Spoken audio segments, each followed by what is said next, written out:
Hey, welcome back to another video of Trading Basics. In this video, we are going to learn how to make a Webull application dark mode. First of all, open up a Webull application.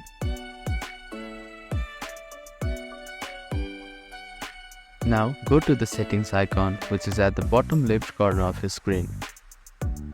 You will see a pop-up window like this. Under General Settings tab, you can see Theme. Here, you can select any one of these. So that is how you can make your Webull application dark mode. Thank you for watching this video. Please do not forget to like, share and subscribe to our channel and comment down if you have any queries.